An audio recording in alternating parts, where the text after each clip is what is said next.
Hello ခုချက်အားပန်ဒီနေ့မှာတော့အမက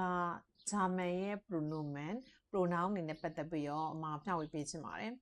ပထမဆုံးအနေနဲ့အမတို့တွေ့ရတာ each ဆိုတာဒီအမတို့အင်္ဂလိပ်လိုဆိုလို့ရှိရင်တော့ I နဲ့တူပါတယ်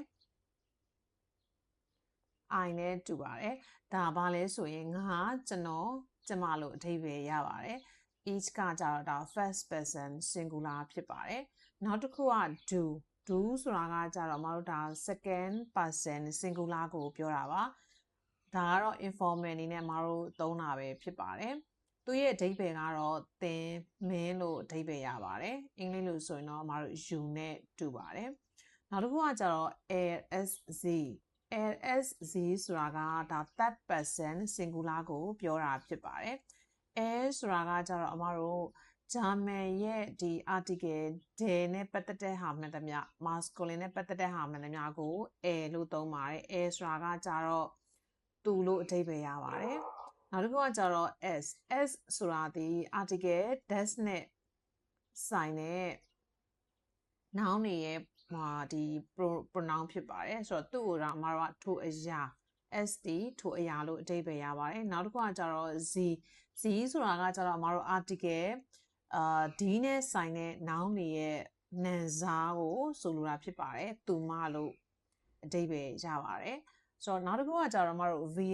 VR ဆိုတာကကြတော့အမတို့အင်္ဂလိပ်လိုဆိုရင်တော့ we နဲ့တူပါတယ်သူကတော့ဘာလဲဆိုရင်အမတို့ဒီ first person plural ငါတို့ဒီလိုမျိုးအဓိပ္ပာယ်ရပါတယ်နောက်တစ်ခုကကြတော့ ear ဆိုတာကကြတော့မတို့ဒါ informal အနေနဲ့သုံးတာပေါ့နော်ဒါသူကကြတော့ဒါ second person plural ကိုပြောတာဖြစ်ပါတယ်သင်တို့မင်းတို့အဲ့လိုမျိုးအဓိပ္ပာယ်ရပါတယ်နောက်တစ်ခုကကြတော့မတို့ Z ဆိုတာဒီမတို့ဒါ formal အနေနဲ့သုံးတာပေါ့နော်ဥမာသင်ဆိုလို့ရှိရင်ဥမာV Hyzen Z နည်းနာမည်ဘယ်လိုခေါ်လဲဆိုရင်ဒါကိုနဲ့မသိတဲ့သူဘောနော်ကိုထက်အသက်အရွယ်အားဖြင့်ကြီးတဲ့သူမျိုးကိုမတော်ရင်ကြီးသုံးတဲ့အခါမှာဒီ Z နဲ့သုံးပါတယ်သူကဒီ Z အကြီးပေါ့နော် S ကတော့အကြီးနဲ့သုံးတယ်ဆိုတော့ဒါကတော့ဒါ formal အနေနဲ့သုံးတာပဲဖြစ်ပါတယ်ဆိုတော့အမတို့အဲ့ဒီမှာ you ဆိုတာကအမတို့ဒီနေရာမှာ၃ခုရှိရပေါ့နော် do ရှိမယ် ear ရှိမယ် z ရှိမယ် do ဆိုတာကတော့အမတို့do ဆိုတာကကြတော့အမတို့ကဘာလဲဆိုရှင်အမတို့ကဒါသင် informal အနေနဲ့ပေါ့နော် informal အနေနဲ့သင်မင်းလို့အဓိပ္ပာယ်ရတယ် ear ကကြတော့ ear ကကြတော့အမတို့ဘာလဲဆိုရင်အမတို့သင်တို့မင်းတို့ပေါ့နော်ဒီ do ရဲ့အများကိန်း ear ဆိုတာကနော် you နောက်တစ်ခု z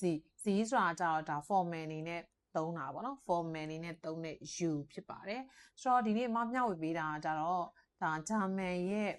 ဘာလို့pronoun အနေနဲ့ပတ်သက်ပြီးတော့